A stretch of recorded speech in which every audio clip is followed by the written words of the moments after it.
My name is Alex Morgan, and for most of my adult life, money was something I only dreamed about. Not in the I want a fancy car or a big house way, but in the desperate, gut-wrenching way where I would lie awake at night wondering how I would pay rent next month or put food on the table. I grew up in a small town where everyone knew everyone else's business. Success stories were rare, almost mythical. My parents worked their fingers to the bone, my father at the factory, my mother cleaning houses. But no matter how hard they tried, we always seemed to be one bill away from disaster. I remember the night my electricity was cut off because we couldn't pay the bill. I sat in darkness, listening to the hum of the freezer as if it were mocking me. After college, I thought life would get better.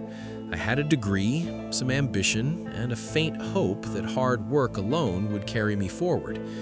But reality hit like a sledgehammer. I went from one dead-end job to another, bagging groceries, washing dishes, delivering packages in rainstorms. Every job paid just enough to scrape by, and every week I carried home exhaustion like a heavy coat I could never take off. I still remember one rejection vividly. I had applied to a marketing position at a company I admired. I spent days perfecting my resume, crafting a cover letter I was proud of. The email arrived late at night. "We regret to inform you that we have chosen another candidate." I stared at that screen for an hour, wondering if all my effort had been meaningless. Then came the idea that would change everything, or at least I hoped it would. It was small at first, a side hustle, something I could do after work. I started selling handmade items online, custom notebooks, painted mugs, small art prints. My first order was for a single notebook. When I shipped it, I felt like I had won the lottery. Then the second order came. Then, disaster. The shipping company lost a package, a client canceled at the last minute, and I spent a week scrambling, trying to track my lost income. Some nights, I sat at my tiny kitchen table, staring at my bank account. Single digits stared back at me like a cruel joke. I would call my mom just to hear her voice, hoping for encouragement. Sometimes my little brother would joke, "Hey Alex, maybe you should become a professional napper, at least you'd be good at it." And for a brief moment, I laughed through the frustration, realizing that humor was sometimes the only thing keeping me sane. Yet in the darkest nights, when doubt threatened to swallow me, I remembered something my father once said, "If you quit, you've already lost." So I kept going. I experimented, learned, failed, and tried again. I talked to mentors I barely knew, read every book on business and personal finance I could find, and stayed up late with a notebook in hand, mapping out every possible way to improve. Little did I know, the real turning point was coming, and it wasn't going to be instant. The struggle, as exhausting as it was teaching me something that... It was a rainy Thursday evening when everything began to shift. I was sitting in my tiny apartment, surrounded by piles of unsold notebooks, mugs, and art prints. The rain tapped against the window like a metronome, marking time I didn't feel I had. My laptop glowed dimly in the corner, open to the dashboard of my online store. Orders? Very few. Returns? A couple. Expenses? Far too many. I remember gripping the edge of the table, thinking, how did I get here? After all this effort, why is it still so hard? Then, almost by accident, I noticed something. I had been scrolling through customer messages, trying to see what people liked or didn't like. One client had written a long note thanking me for personalizing a notebook for her daughter's birthday. She said it made her feel like she had something unique, something no big store could provide. And then it hit me. I had been thinking too small. I had been trying to sell products like everyone else, but what I had, the thing that people genuinely loved, was personal attention, creativity, a touch of me in every order. Big companies couldn't replicate that, and that was my edge. I started jotting down ideas furiously. What if I offered more customization? What if I built a system where each client felt like I was making something just for them, not just shipping a product off a shelf? I stayed up all night brainstorming, mapping out new strategies, making lists of potential clients and platforms I hadn't tried yet. The next week, I took action. I redesigned my online store to highlight personalization. I reached out personally to past customers, asking if they would like custom pieces for upcoming birthdays or holidays. I even added a handwritten note to each package. It was small, almost absurd, but I hoped it would create a connection. And then, the first new order came. I remember it vividly.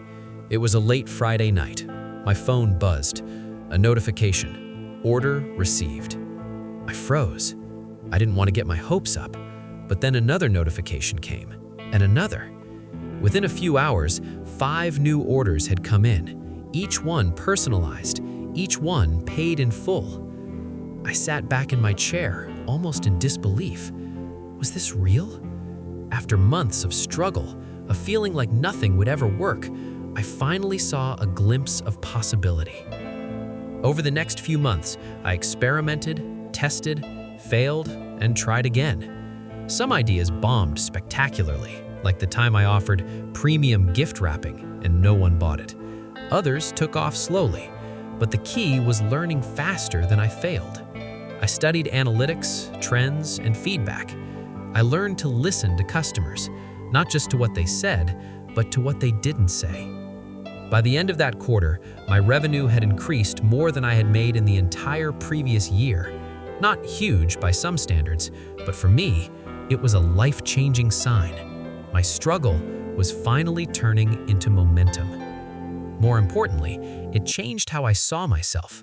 For the first time, I felt like I wasn't just surviving, I was creating. I had found a niche, a rhythm, a method that worked.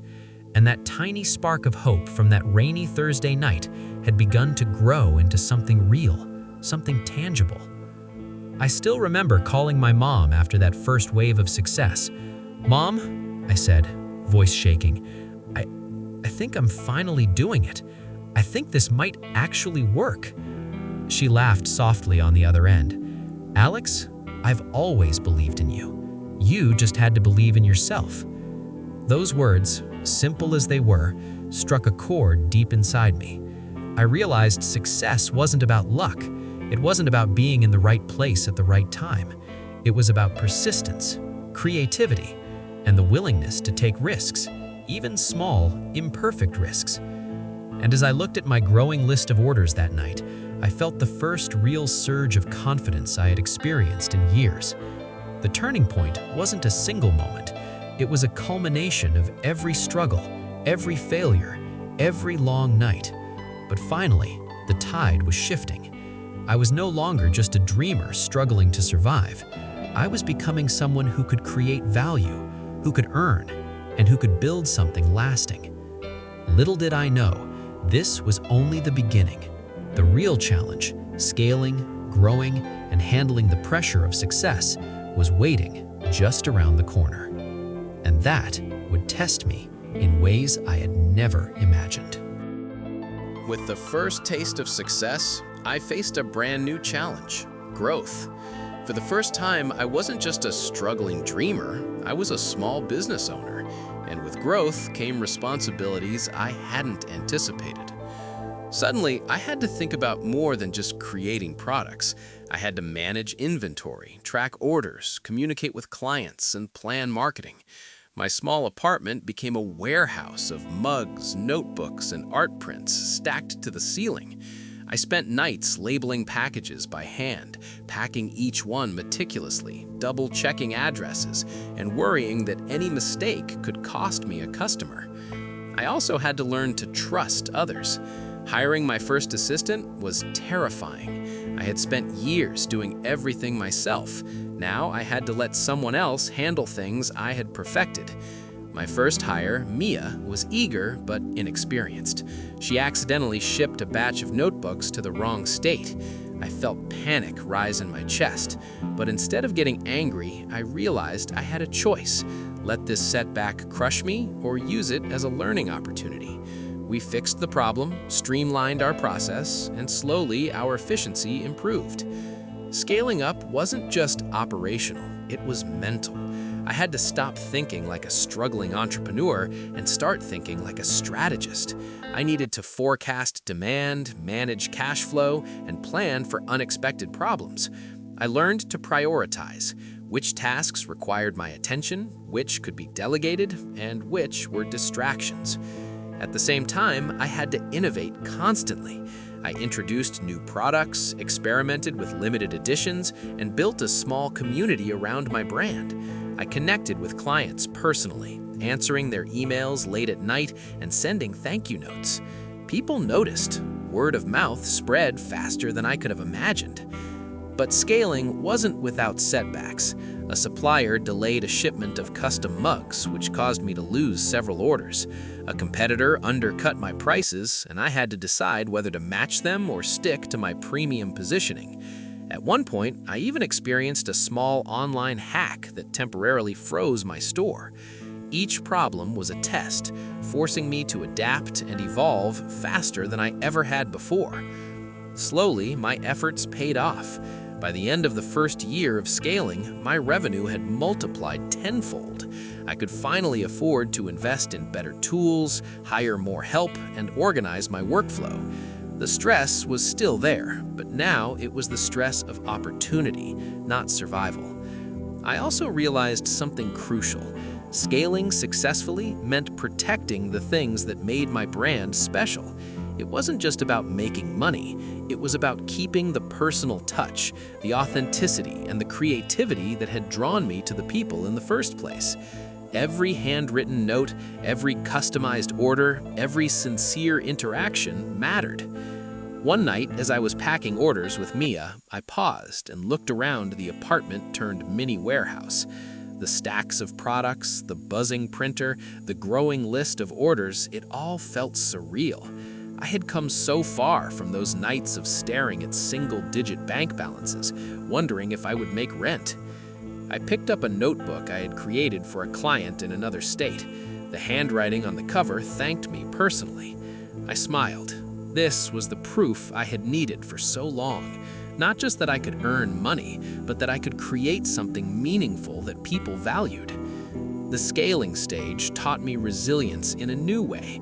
It wasn't just surviving anymore, it was thriving under pressure, thinking strategically, and solving problems I had never imagined. And it prepared me for the final step, enjoying the rewards of years of struggle while continuing to grow responsibly and sustainably. I began to dream bigger than ever before. The struggles of the past, the sleepless nights, the failed orders, the rejection emails had not only made me stronger, but also equipped me to handle far more than I had once thought possible. And as I looked at the growing success of my small business, I realized this was no longer just about survival. This was about proof. Years of struggle had led me here, but the real reward wasn't just the money, it was the transformation. I had learned discipline, creativity, resilience, and courage in ways that no easy success ever could have taught me. Every failure, every rejection, every sleepless night had been preparing me for this moment. By now, my business had grown steadily.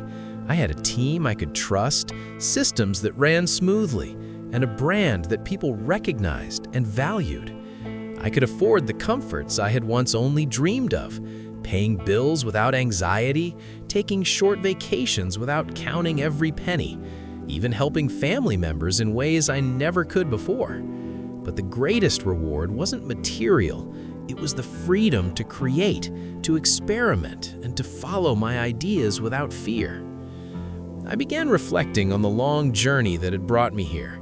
I remembered nights sitting alone in that small apartment, staring at my dwindling bank account, wondering if all the effort had been pointless. And now, looking back, I realized those nights were not wasted.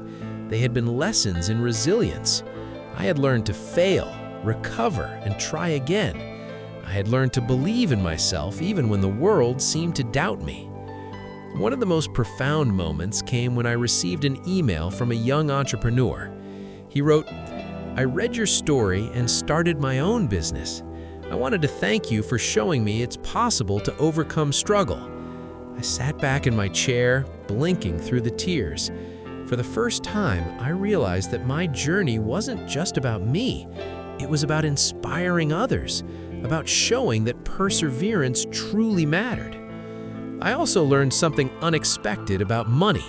It's easy to think wealth is measured only in numbers, in bank balances and luxury purchases. But real wealth is measured in confidence.